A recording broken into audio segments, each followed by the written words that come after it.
Gary, it's so good to meet you. And you came in from Cape Town. What is your business? My business is called Clarity. It's been going for about 20 years out now. Since 2004. Started off purely digital business. Back in those days, I believed that digital was going to engulf traditional marketing. So, it's a marketing and communications agency. I believe that your massive billboards are going to disappear and because it's totally unmeasurable. But the truth is that several years later, I'm doing a lot of that work for our clients now. So we actually say that we're more an XD agency, which is experience design. So we talk about creating exceptional experiences for customers along the purchase journey, both digital and traditional. Okay. So bricks and mortar.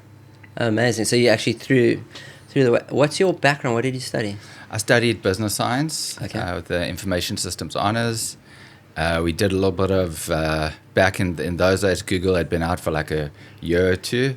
I was telling all my friends about Google. We did one web marketing project, and I was like, wow, I'm hooked.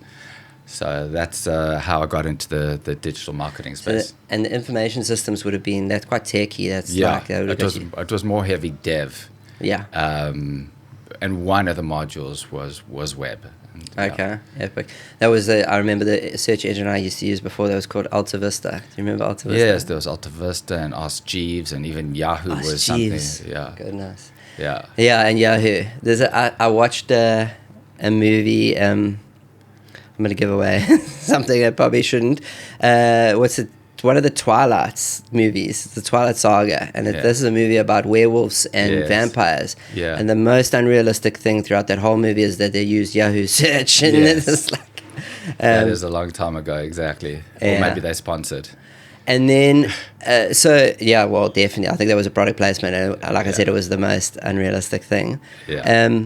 In terms of the marketing and comms. What type of clients do you... So it's quite industry-wide. We started off with Sony was our first client, and this was, again, like a long time ago.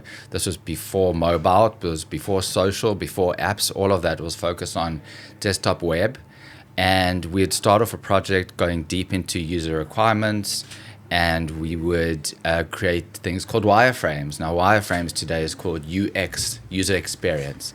And it's its own service line. We used to do UX for free just to sell the product or sell the website. And so it was Sony on consumer electronics. We've done a lot of work for Vodacom in digital lifestyle services. We're doing work currently for Cell C. There's a private tertiary education client called Eduvas. We started working with them when they launched in 2021 during COVID, and we've done everything from brand design, corporate identity guidelines, to signage, billboards, media buying, both digital and traditional. There are currently billboards around South Africa.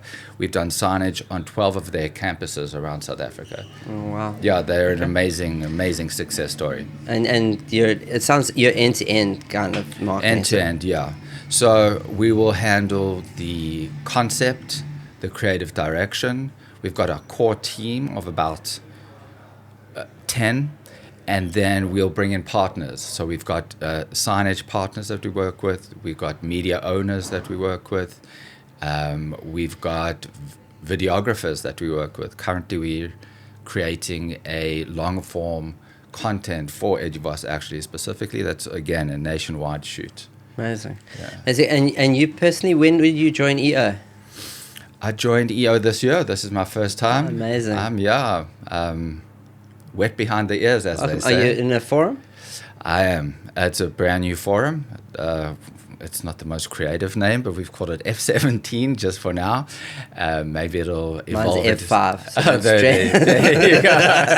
There you go. I think we get over it and we move. Yeah. It's actually probably the marketing people, as you and I would be like, we need a name, and then everyone else, and the other guys actually do have like Tiger Blood. I've heard of some really creative names. I'm like, I'm not going to invest that's my other day job. Like, Well, you put 8 entrepreneurs into a room and you ask for one name. That's it's going to be a hard arm wrestle. Blood on the floor. Exactly. Blood on the dance floor there. It's just not too much effort. So you just accept the F-17s, I guess. Okay, perfect. So this is your first conference. Conference, yeah. Super chuffed. 180 people here from around, I guess around the world, but predominantly Africa, South Africa.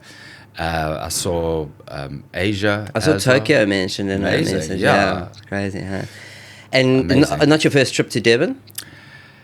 No, I've been to Durban several times. I actually did meet someone just now. It was his first time to Durbs. And that's quite interesting. But yeah, no, I've been to Durban several times. We used to go on holiday to the South Coast. So, but this hotel specifically is something spectacular. Yeah, it's beautiful. Once before. Beautiful, yeah. Do you surf or anything?